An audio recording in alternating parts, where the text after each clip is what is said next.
Good morning. मेरा नाम निकत उमेरा है। मैं इस्माइल महिला पीजी कॉलेज में राजनीतिक विज्ञान विभाग में असिस्टेंट प्रोफेसर हूँ।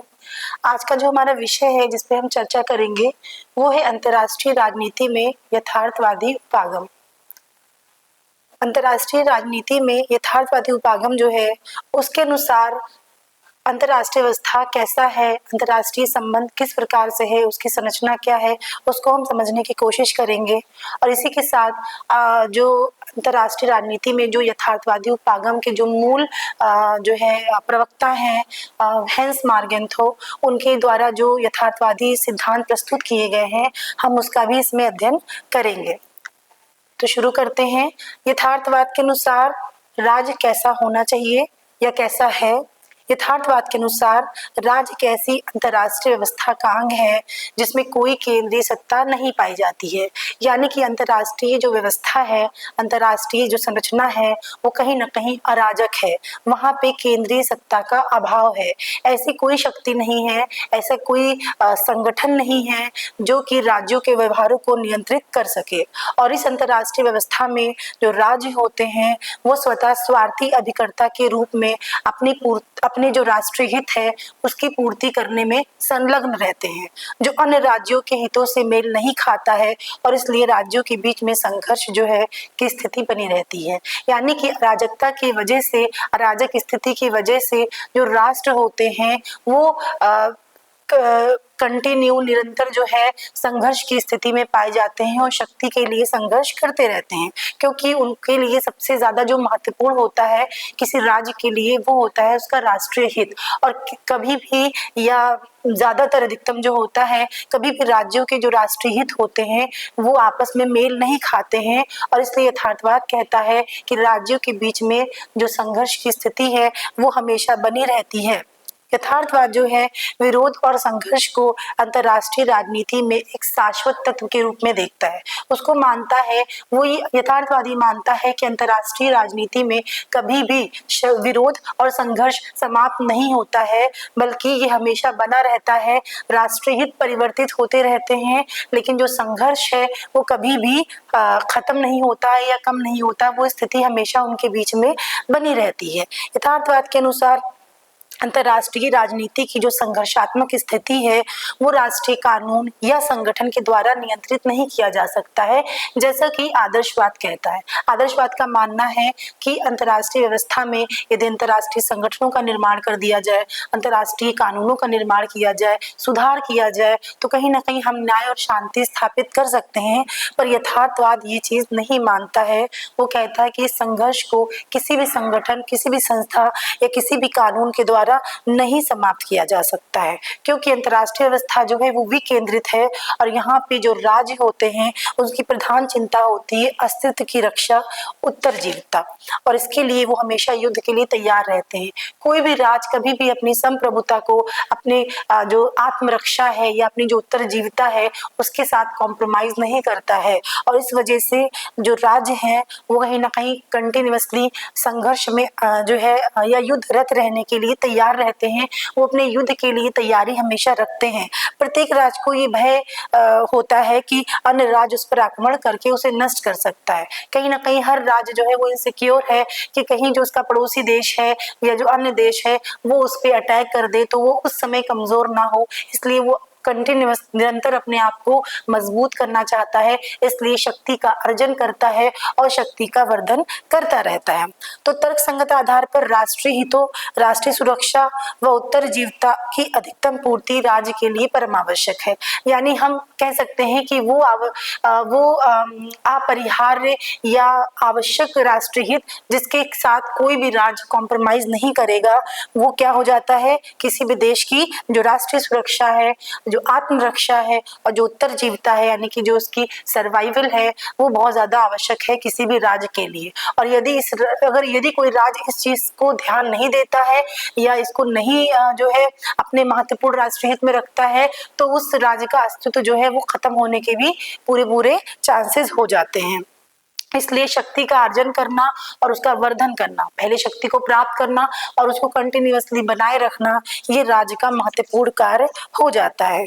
विकेंद्रीकृत अंतरराष्ट्रीय व्यवस्था में संघर्ष के कारण राज्यों को अपने संसाधनों पर निर्भर रहते हुए आत्म सहायता के लिए तत्पर रहना पड़ता है। प्रत्येक राज्य के लिए आवश्यक हो जाता है कि वो राज्यों के संबंध में अपनी शक्ति का वर्धन करे।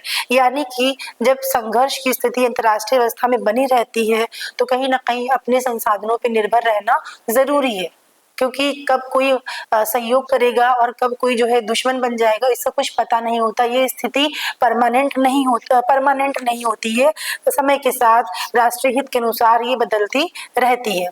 इस तरह से जो अंतर्राष्ट्रीय राजनीति का जो यथार्थवादी सिद्धांत है वो राष्ट्रीय हित को और राष्ट्रीय शक्ति को बराबर मानता है। यानी कि राष्ट्रीय हित की पूर्ति के लिए ही राज्य अनवरत कंटिन्यूअस शक्ति को प्राप्त करना चाहते हैं, उसका अर्जन करना चाहते हैं, उसका वर्धन करना चाहते हैं।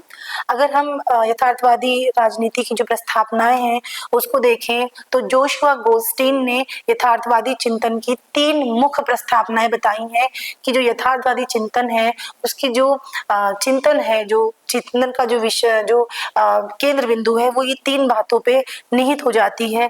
पहला ये है कि राज्य सर्वाधिक महत्वपूर्ण करता है, यानी कि अंतर्राष्ट्रीय राजनीति में जो कुछ भी हो रही, जितनी भी गतिविधियां हो रही हैं वो राज्य के ही इर्द गिर्द होती हैं, यानी जो मुख्य करता है वो राज्य ही है।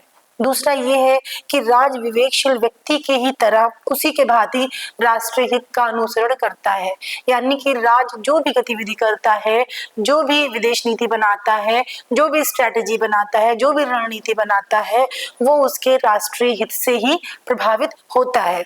तीसरी बात है वो एक ऐसी अंतर्राष्ट्रीय व्यवस्था के संदर्भ में कार्य करते हैं जिसमें किसी केंद्रीय सत्ता का अभाव पाया जाता है, यानी कि अंतर्राष्ट्रीय व्यवस्था जो है वहां पे कोई केंद्रीय सत्ता नहीं है जो कि राज्यों के व्यवहारों को नियंत्रित कर सके या जो राज्यों के व्यवहारों को नियंत्रित करने के लिए कानूनों का निर्माण करे। तो ये 3 चीजें हमें अंतर्राष्ट्रीय व्यवस्था में यथार्थवादियों के अनुसार देखने को मिलता है कि राज्य जो है वो एक महत्वपूर्ण करता है, मुख्य करता है, जो कि अपने राष्ट्रीय हित के आधार पे ही संचालित होता है, और राज्य एक ऐसी अंतर्राष्ट्रीय व्यवस्था में काम करता है जो कि अराजक है, अकेंद्रित व्यवस्था है। यथार्थवाद मानव स्वभाव के आधार पर राष्ट्रीय राजनीति की व्याख्या करता है और बहुत ही निराशाजनक चित्र हमारे सामने प्रस्तुत करता है। यथार्थवाद ने बोला है कि जो अंतर्राष्ट्रीय राजनीति है उसकी जो जड़ें हैं वो मानव स्वभाव में निहित है। यदि आपको अंतर्राष्ट्रीय राजनीति को समझना है तो आपको मानव स्वभाव को समझना पड़ेगा। और जैसा कि यथार्थवाद कहता है कि जो मनुष्य है वो बहुत ही निगेटिव पर्सन है, निगेटिव मैन है, उसने एक बहुत ही निराशाजनक चित्र उसकी प्रस्तुत करी है। यथार्थवाद कहता है कि मनुष्य स्वभाव से बुरा है, स्वार्थी है और शक्ति लालसा की इच्छा हमेशा उसके अंदर विद्यमान रहती है जो उसे नैतिक नियमों के आधार पे मर्यादित नहीं कर सकती। यानी कि इंसान के अंदर का जो स्वार्थ है, जो शक्ति प्राप्त करने की इच्छा है, वो कहीं ना कहीं इंसान को नैतिकता पे चलने से रोकती है, वो नैतिक नियमों का पालन नहीं करता है।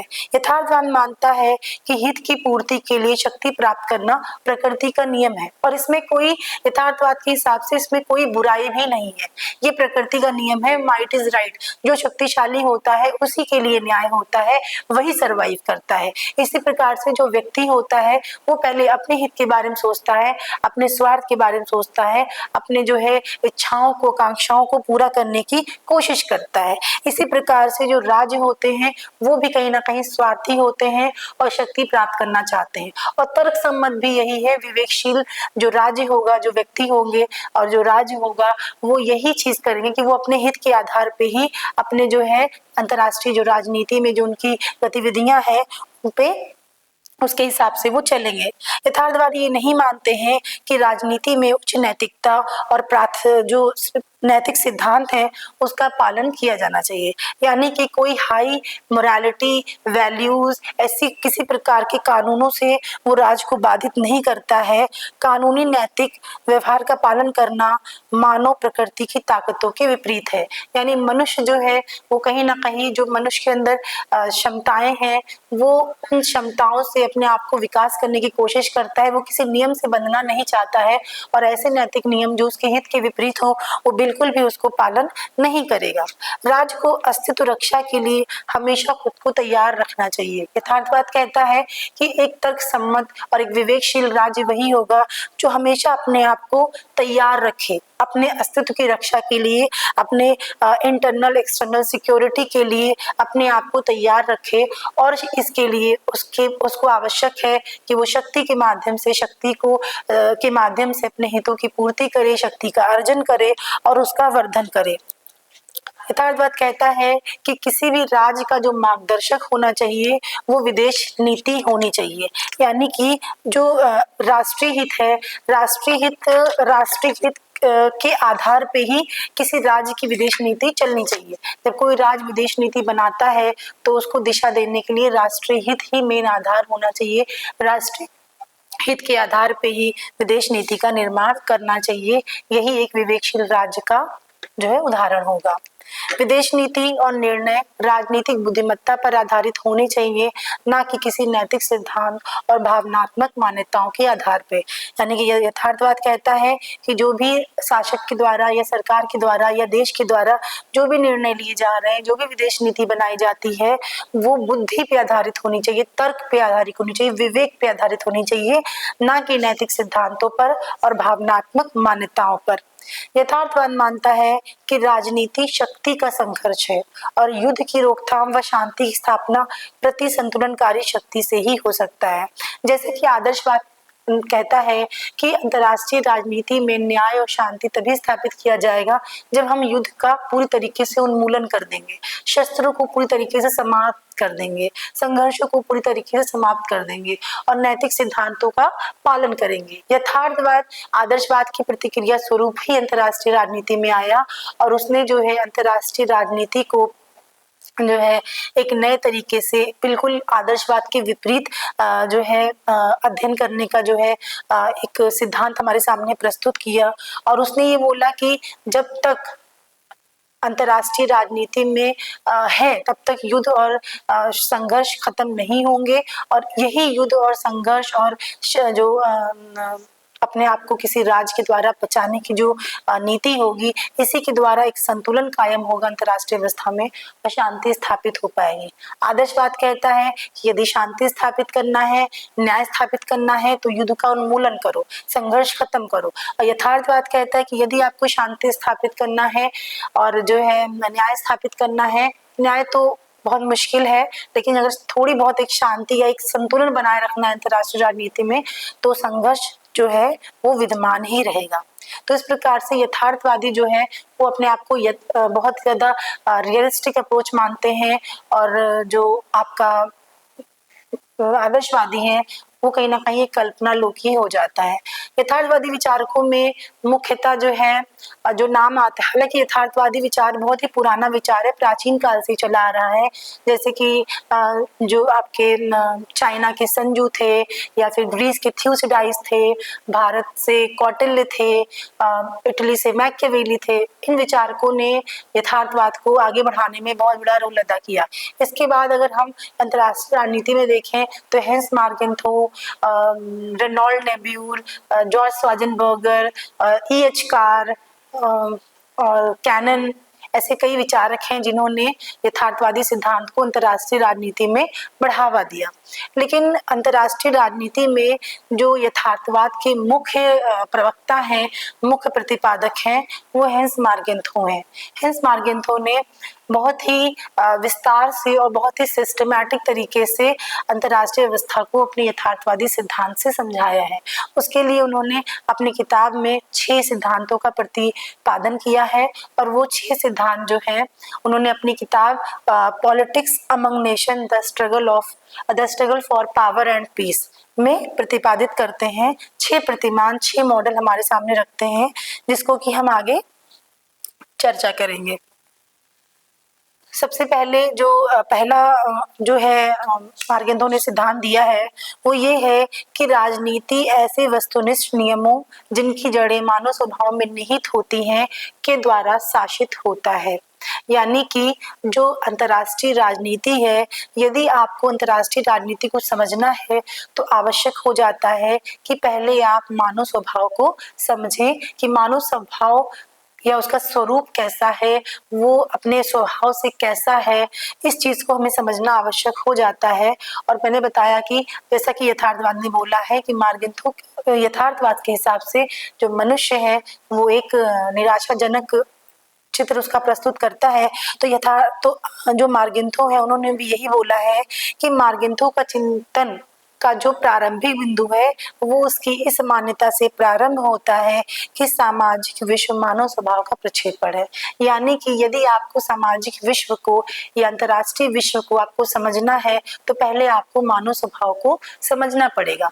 मानव स्वभाव के तरीके से ही बिल्कुल जो राज्य होते हैं या जो देश होते हैं उनके स्वभाव होते हैं, इसलिए उसकी जड़ें मानव स्वभाव में निहित हो जाती है। तो जिस प्रकार से मनुष्य के अंदर बुराई होती है, मनुष्य के अंदर स्वार्थ होता है, मनुष्य के अंदर शक्ति प्राप्त करने की लालसा होती है और मनुष्य की इच्छाएं जो होती हैं वो असीम होती हैं, जिसपे कोई नियंत्रण नहीं लगाया जा सकता, उसी प्रकार से मार्गेंथो कहता है कि विश्व में भी द्वंद्व, संघर्ष और बुराई पाई जाती है जो मानव स्वभाव में विद्यमान रहती है। जिस प्रकार से जो मनुष्य होता है, मनुष्य में वो कहता है दो प्रकार की प्रवृत्तियां होती हैं, एक स्वार्थ और दूसरा जो शक्ति की लालसा होती है, शक्ति प्राप्त करने की जो इच्छा होती है, ये दो प्रवृत्तियां हमें मनुष्य के अंदर देखने को मिलती है।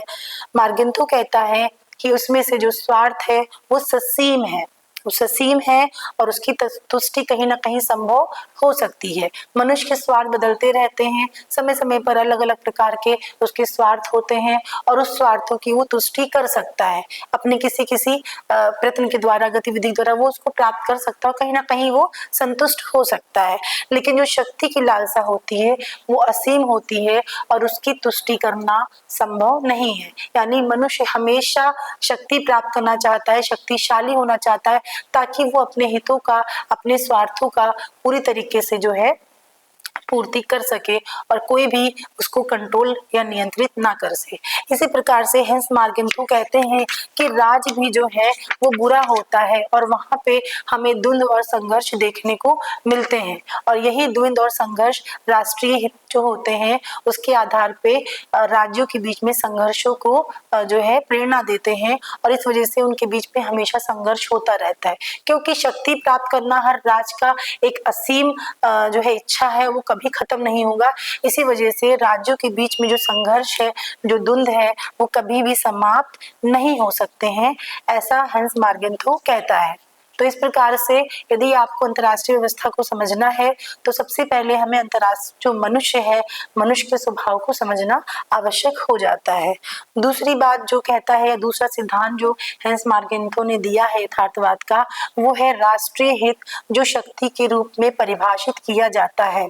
राष्ट्रीय हित जो शक्ति के रूप में परिभाषित किया जाता है वो अंतर्राष्ट्रीय राजनीति यानी यथार्थवाद जो है उसका मुख्य तत्व है।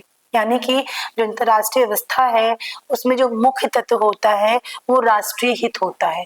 कोई भी देश जो भी गतिविधि करता है, जो भी रणनीति बनाता है, जो भी नीति बनाता है, किसी देश के प्रति उसका जो भी व्यवहार होता है वो उसके राष्ट्रीय हित ही होता है। और राष्ट्रीय हित जो होता है उसे मार्गेंथो शक्ति के संदर्भ में परिभाषित करता है, यानी कि शक्ति प्राप्त करना ही सबसे पहला राष्ट्रीय हित होता है।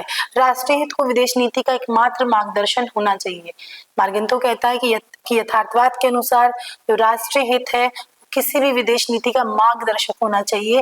राज्य को हमेशा नीति बनाते समय, जो विदेश नीतियां राज्य के द्वारा बनाई जाती हैं, वो नीतियां बनाते समय जो है एकमात्र जिस चीज को सोचना है, जिस चीज के आधार पे नीतियों को बनाना है, वो है राष्ट्रीय हित। और हेंस मार्गेंथो कहता है, तीसरा हेंस मार्गेंथो का सिद्धांत है या मॉडल है, वो है राष्ट्रीय हित का कोई निश्चित अर्थ नहीं है। राष्ट्रीय हित किसी भी देश का वो हित होता है जो उसके देश के लिए सही होता है, जो उसके देश के कल्याण के लिए, उसके देश के जो वैल्यूज हैं, जो उसके चीजें हैं उसके लिए आवश्यक होता है, जो उस देश के लिए सही होता है वो राष्ट्रीय हित होता है। राष्ट्रीय हित की कोई निश्चित जो है परिभाषा हम नहीं दे सकते। अलग अलग विचारकों ने उसकी अलग अलग परिभाषा दी है कि राष्ट्रीय हित क्या होता है। राष्ट्रीय हित कई चीजों पे डिपेंड करता है, कई चीजों पे निर्भर करता है, उसके कई निर्धारित तत्व होते हैं, उसके कई प्रकार होते हैं, तो वो एक अलग विषय हो जाता है पढ़ने का। लेकिन अगर हम मार्गन्थु के हिसाब से चले तो मार्गन्थु यही कहते हैं कि राष्ट्रीय हित का कोई निश्चित अर्थ नहीं होता है, लेकिन फिर भी उसने दो प्रकार से भेद किया है राष्ट्रीय हित में। एक तो वो कहता है कि राष्ट्रीय हित जो होता है दो प्रकार से हो सकते हैं। एक होता है आवश्यक तत्व यानी राष्ट्रीय जो आवश्यक हित होते हैं, और एक दूसरा उसने बताया है परिवर्तनशील तत्व या जो है जो चेंज होते रहते हैं, ऐसे हित की बात करना है। परिवर्तनशील तत्व को चिन्हित करना कठिन है क्योंकि ये कई कारकों से प्रभावित होते हैं। आवश्यक तत्व कौन से होते हैं? आवश्यक तत्व को हालांकि एक और नाम देता है वो कि आवश्यक तत्व को वो दीर्घकालिक तत्व कहता है, और जो आवश्यक तत्व है उसे वो जो है दीर्घकालिक कहता है या स्थायी कहता है, और जो परिवर्तनशील है उसे वो अस्थायी तत्व कहता है। आवश्यक तत्व या फिर दीर्घकालिक तत्व या स्थायी तत्व या स्थायी हित कौन से होंगे किसी राज्य के?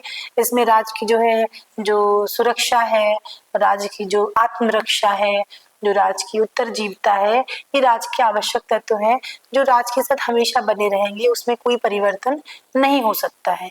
लेकिन दूसरा तत्व जो है परिवर्तनशील तत्व है या अस्थायी होता है।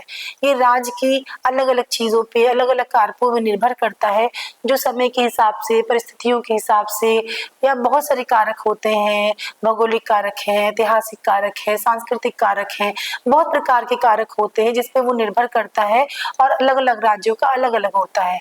अब जो परिवर्तनशील हित होते हैं उसे हम एक्सप्लेन या हम परिभाषित नहीं कर सकते हैं क्योंकि वो हर राज्य का अपना अलग अलग होगा, अलग अलग आधार पे होगा, तो उसको हम नहीं समझ सकते हैं। लेकिन जो है अगर हम स्थायी राष्ट्रीय हित की बात करें तो स्थायी राष्ट्रीय हित होते हैं आत्मरक्षा, जो है किसी राज्य की आत्मरक्षा, उसकी सुरक्षा और उसकी उत्तरजीविता, ये उसके मेन तत्व होते हैं। स्थायी तत्व विदेश नीति का दीर्घकालिक हित होता है और परिवर्तनशील तत्व जो होता है वो अल्पकालिक हित होता है, और यथार्थवाद कहता है कि इन दोनों का संतुलन ही अंतर्राष्ट्रीय राजनीति में हमें बनाए रखना होता है, शांति और द्वंद्व को थोड़ा कम करने के लिए। चौथा आ जाता है सार्वभौमिक नैतिक सिद्धांतों को राज्यों की क्रियाकलापों पर अमूर्त अवधारणाओं के रूप में लागू नहीं किया जा सकता है। सार्वभौमिक नैतिक सिद्धांत यानी कि अंतर्राष्ट्रीय राजनीति में कुछ ऐसे सिद्धांत हैं जिसको दुनिया के हर देश पे लागू किया जाता है, और उसके लिए संगठन भी बनाए गए हैं। यूनाइटेड नेशन ऑर्गेनाइजेशन है जो इन सिद्धांतों को समझाता है, इलैबोरेट करता है, एक्सप्लेन करता है।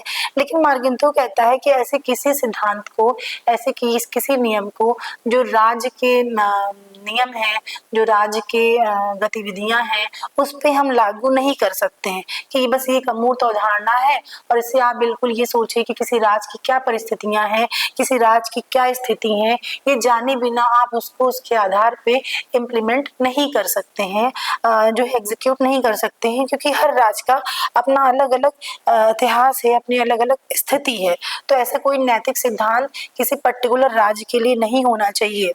सार्वभौमिक नैतिक सिद्धांतों को राज्यों की परिस्थितियों, समय और उनके अवसर के अनुसार परिवर्तित करना पड़ सकता है। वही बात कि अंतर्राष्ट्रीय राजनीति में जो राज्य हैं उनकी स्थितियां अलग हैं, उनका जो है कंडीशन अलग है, अलग अलग देश के अलग अलग इतिहास है, अलग संस्कृति है, अलग सामाजिक दशा है, और ऐसे आधार पे आप किसी सार्वभौमिक नियम को या किसी सार्वभौमिक नैतिक कानून को उन पे सिर्फ जबरन या एक तरीके से कल्पनावादी तरीके से आप उसके ऊपर एग्जीक्यूट नहीं कर सकते हैं, जैसा कि आदर्शवादी विचार है।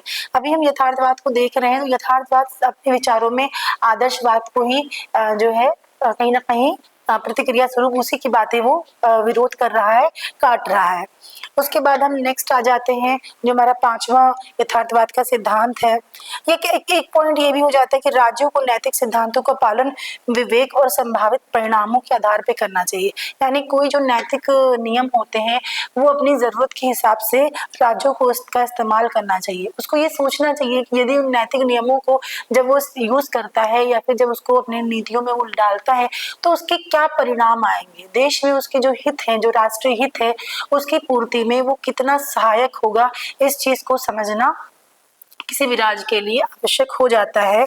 और जो कोई भी राज्य होता है, उसकी जो नीति होती है, विवेक ही उसका उच्चतम नैतिक नियम हो सकता है। यानी कोई सार्वभौमिक नैतिक नियम नहीं होता है, बल्कि जो विवेक है, जो तर्क है, जो बुद्धिमत्ता है, किसी भी राज्य की नीति बनाने के लिए यही मेन नियम होते हैं और राज्य को इन्हीं का ध्यान देने की आवश्यकता है।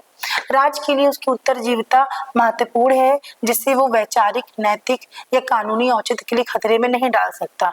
यानी किसी भी राज्य के लिए जो आवश्यकता तो है वो है उसकी उत्तरजीविता, और किसी सार्वभौमिक नियम के लिए या उच्च आदर्शों के लिए या किसी जो है कानूनी औचित्य के लिए वो उसे खतरे में कभी भी नहीं डालेगा। ऐसा करता है वो तो वो बहुत ही जो है मूर्ख राज्य कह सकते हैं उसको, या यथार्थवाद के हिसाब से कि जो बुद्धिपूर्ण काम होगा, जो विवेकशील राज्य होगा, वो हमेशा अपने उत्तरजीविता और अपनी आत्मरक्षा से ही नीतियों का निर्माण करेगा, अपनी गतिविधियों को संचालित करेगा।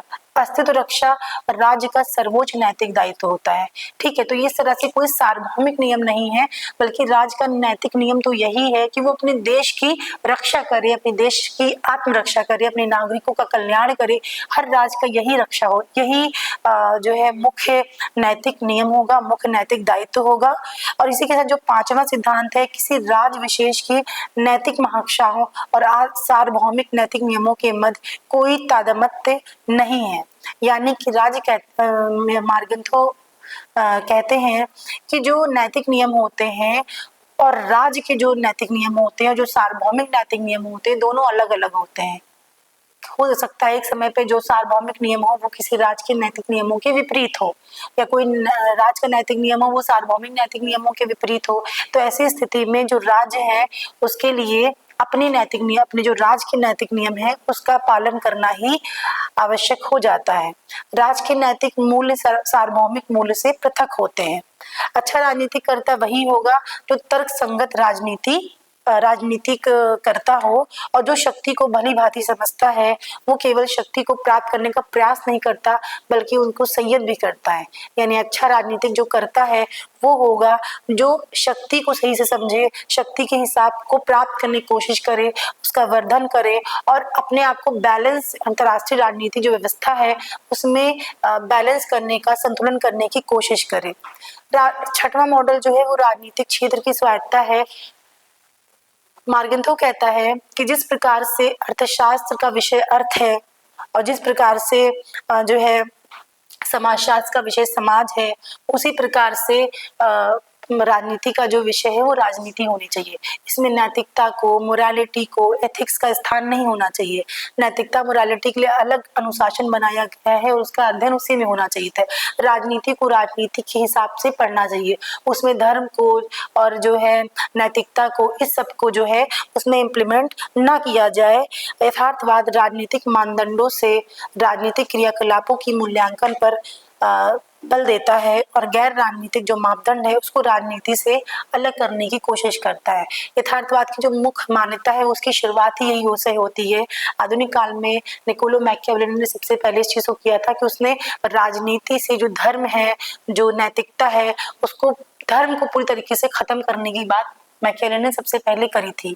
और इसी प्रकार से यही सिद्धांत यहाँ पे भी आता है कि राजनीति को धर्म से और नैतिकता से पूरी तरीके से अलग कर दिया जाए और उसे अमूर्त रूप से किसी के ऊपर लागू ना किया जाए। तो इस प्रकार से यहाँ पे यथार्थवादी सिद्धांत जो है समाप्त होता है और आज का लेक्चर खत्म होता है।